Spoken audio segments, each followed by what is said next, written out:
Now, this was one of the top stories on Arise News in the last 24 hours or so. Nigeria's top industrialist and Africa's richest man, Aliko Dangote, warning about the dangers of the continued hike in interest rates in Nigeria.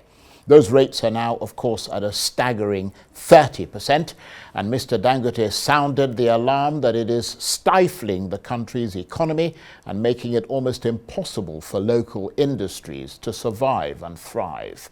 But at the same event, Nigeria's Vice President, Kashim Shettima, said that the government will prioritize made-in-Nigeria goods and is joining forces with the Manufacturers Association of Nigeria to develop a roadmap and a policy framework that would, as he put it, refocus the country's manufacturing sector.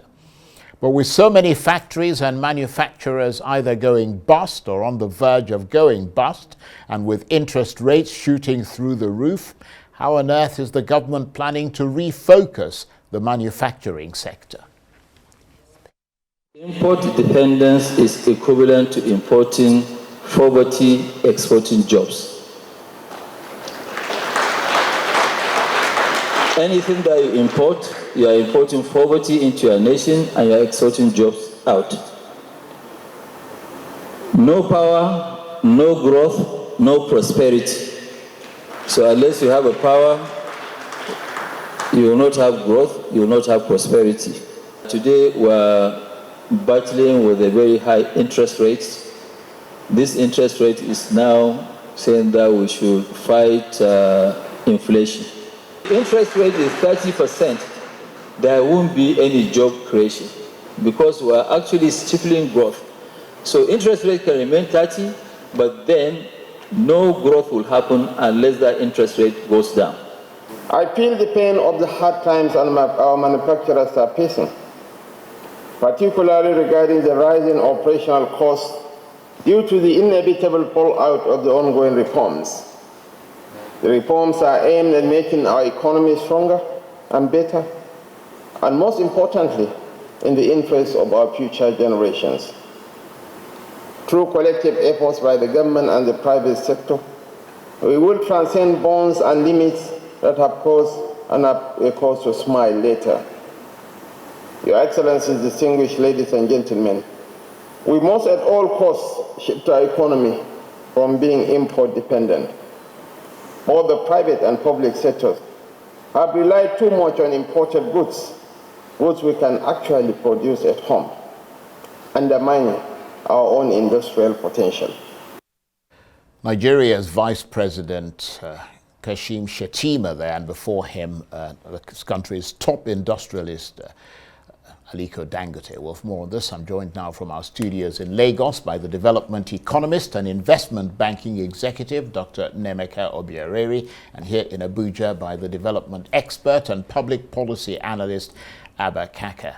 Gentlemen, thank you very much indeed for joining us. Let me come to you first, Dr. Obiaraeri. What is your reaction to Aliko Dangote, Nigeria's top industrialist, warning that the continued hike in interest rates to the point where it's literally going through the roof is stifling Nigeria's economy at a time when you need strong local industries to attract foreign direct investment?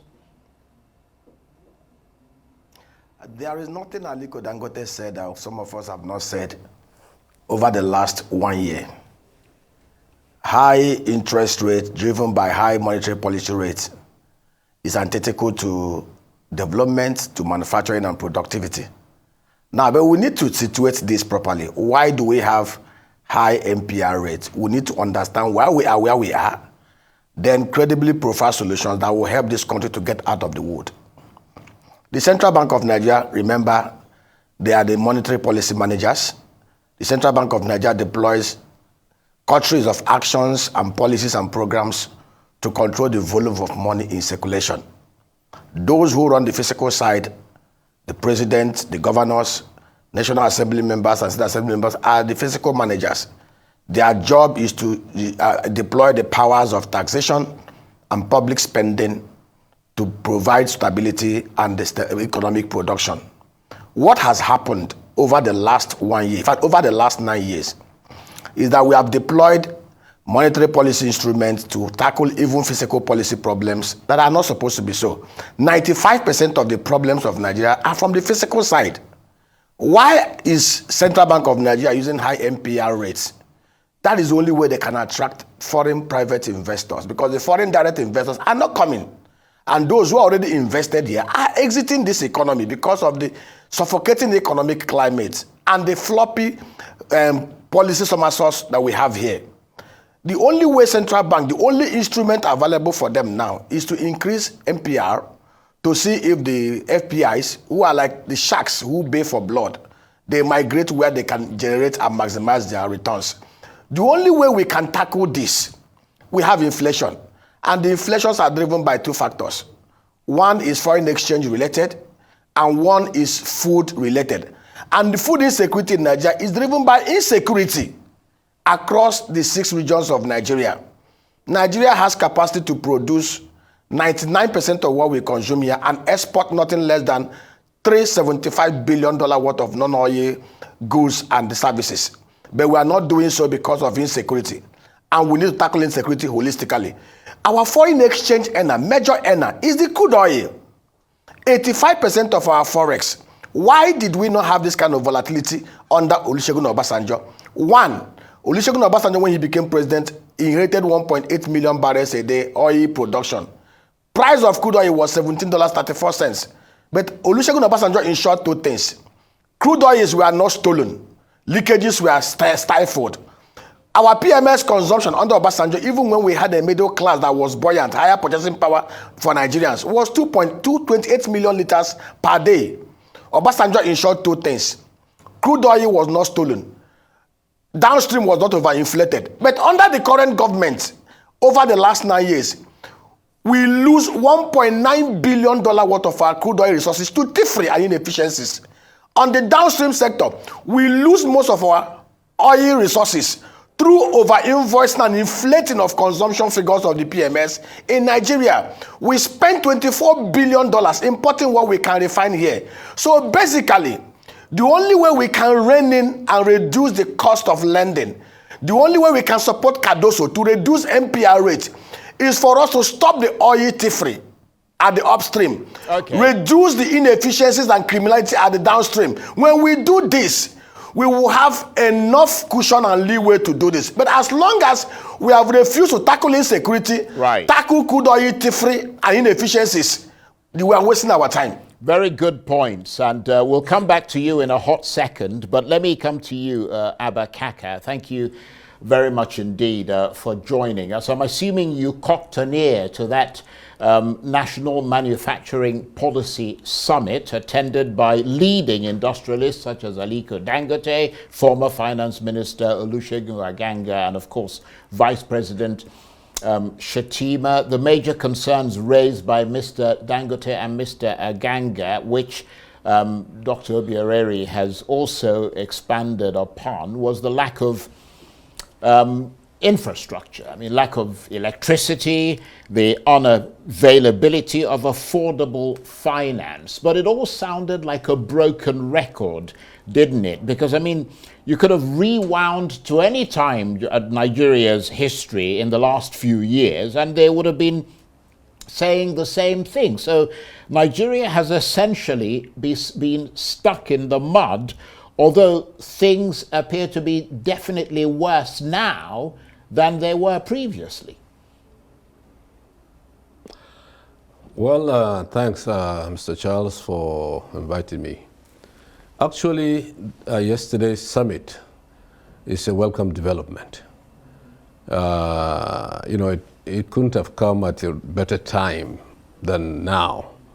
I commend the Vice President for prioritizing the manufacturing sector, and the government is paying now attention to the problems of manufacturing to, you know, help the economy out.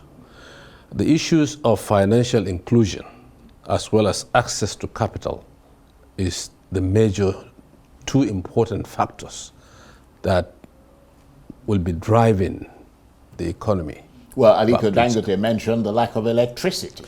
Power, if you haven't got that, yeah, you're not going anywhere. Absolutely, because without addressing power, we are not going anywhere. And, you can see from what the Minister of Power, Delabu, is also doing his best. But, everything is cramped within a short period of time, which is 1 year. But, as Aliko Dangote has said, first I would like to commend Mr. Dangote for having the courage to build this private refinery at the cost of $20 billion. But look at the kind of sabotage that is going on. Because the government needs industrialists like him. The government needs to make sure that this refinery succeeds. And you build a refinery of $20 billion and you have problem of access to crude in Nigeria, a crude exporting country. So the president needs to look at that seriously. And, even if it's NNPC or the international oil companies, whoever is sabotaging, Dangote is actually sabotaging the Nigerian economy. So therefore, I accept the fact that 30% interest rate, I'm a businessman as well as an importer as well. 30% interest rate, you can't do business with that kind of high interest rate. We're actually importing, excessive, excessive custom duties right now. One container, you are looking about 17.5 to 18 million naira to clear in Lagos today. That's why the port is actually, volume has dropped. It's almost, dry. And a lot of importers have actually stopped importing. Right. Well, I hate to sort of burst your bubble there, but part of what the vice president was talking about was about people like yourself who do a lot of importation. I mean, he talked about rethinking Nigeria's reliance on importation of foreign products. And let me take this to you, Dr. Obiaraeri in Lagos. You heard, I hope you heard Abba Kaka there here in Abuja. The vice president talking about rethinking Nigeria's reliance on importation of foreign products at this stage. I mean, those are just words, aren't they? Charles, Nigeria can easily produce most of the things that we import. And this issue of somebody being sabotaged, I don't think anybody is being sabotaged. The problems are fundamental. Charles, let us address this issue. Annually, we import $24 billion worth of refinery, white petroleum product and minerals that we can easily produce here. Charles, we have refineries in Port Harcourt, in Warri, and Kaduna with combined refining capacity of 445,000 barrels a day. Those refineries have not been working. They are not older than most refineries are working across the whole world. Charles, if we want to make this country work, we need to be very honest and situate things properly. Nobody goes to build a refinery without first of all thinking about the feedstock, even before putting the first foundation on the floor. I'll give you an example. Niger Delta Refinery is one refinery in Nigeria, Mola Refinery. Before Niger Delta Refinery put in one block, they already had a marginal field that were operating under the Arade group. No investor put money on ground to do a refinery without first of all considering his crude oil feedstock, even signing agreement over 20 years period. I was privileged to be part of the team buy side that bought NAFCON. The first thing that the buyers considered was how they would get the feedstock, and they had to sign 20-year contract with NGC, and that is number one. For the refineries to work, there must be institutional reform. Charles, let's face fact. NNPC is not working because of corruption. Refineries are not working because of corruption. Look at Brazil. Petrobras is working. 2.3 million barrels of crude oil production every day.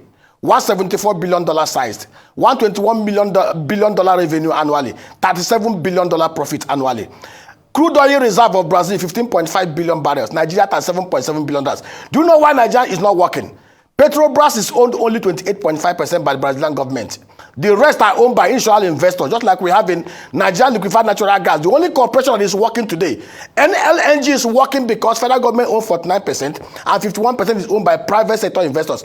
If we want the refineries to work in the next 6 months, divest 60% of the federal government holding from NNPC, bring in deep-pocketed, capable, technically savvy, private sector investors to take over that 60%. First of all, that would release 40 billion into the aviation account.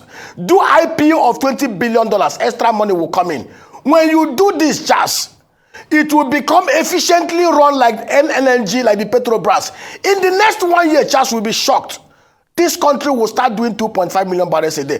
Those refineries will start working. The truth is, the refineries are not working because of the corruption in the oil and gas sector. It's a sleazy environment, and we know this. Brazilians are not more righteous than Nigerians, but the Brazilian government clearly saw what we are experiencing today, and they divested. Why is the federal government of Nigeria holding 100% shareholding in something that is not working? And interestingly, over the last 9 years, the same set of human beings that have been at the helm of affairs are still there. When you have for 9 years people who have been at the helm of affairs of an industry that is not working, what do, Charles? You rationalize. You do away with those who are not performing and bring in fresh blood, fresh hands, even if it means hiring expatriates.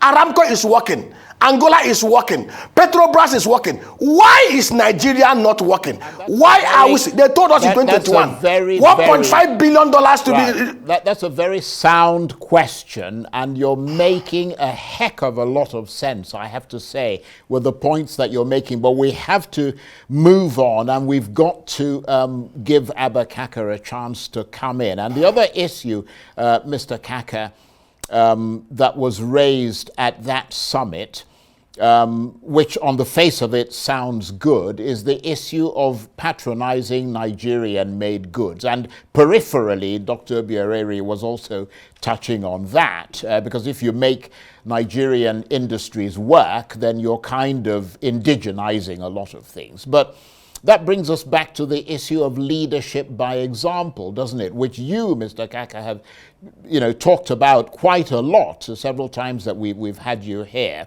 because we don't see the Nigerian leadership patronizing Nigerian-made goods, do we? I mean, I've made this point myself repeatedly, but we don't see them driving made in Nigeria innocent cars and making the purchase of Nigerian manufactured goods the absolute prerequisite for any assistance or cooperation with countries in Africa, for instance, that Nigeria has influence over and often assists financially. Absolutely. Last time I was here, if you remember, I talked about made in Nigeria goods. I actually mentioned innocent. Now, I'm glad that the president has directed the MDAs, and I hope all the ministries, and I also hope the 36 state governors will take a cue from that, because we have to not only go back to the farms, as I said also, but we have to patronize made in Nigeria goods, because the excesses of government in terms of foreign exchange, which the pressure on the Naira itself. Look at what the purchases of these Japanese cars by the National Assembly. A patriotic National Assembly wouldn't have done that. So I'm glad that the government is making sound policies. As the Vice President has said also, that we have to go back, the attitude change has to start. Right. We have to buy made in Nigeria, we have to produce and what we eat, and we have to produce to export. Otherwise, the pressure on the Naira will continue. But just to answer Doctor's issue, where he was saying that the government needs to divest. Of course, once you divest, you get like the Dangote Refinery, which is like 80% owned by him and 20% owned by others. So why is this not working also? Because of the same corruption. We know, even if all the three refineries in Nigeria are working, the combined capacity is less than what Dangote alone can produce. This is what we need. The government needs to gear towards that and give him the crude. They're not giving the crude for free. Right. Okay. He's buying the crude. Why should he import from the United States just to refine? Okay, we're almost out of time, and I'm going to come to you for a final word, Dr. Obiaraeri. I mean, and just briefly, we heard earlier the governors of the Southeast region, they were talking about Nnamdi Kanu, but they were also talking quite emphatically about the fact that they're working on economic integration of the region. How important is that if Nigeria is to move forward rapidly along the development route?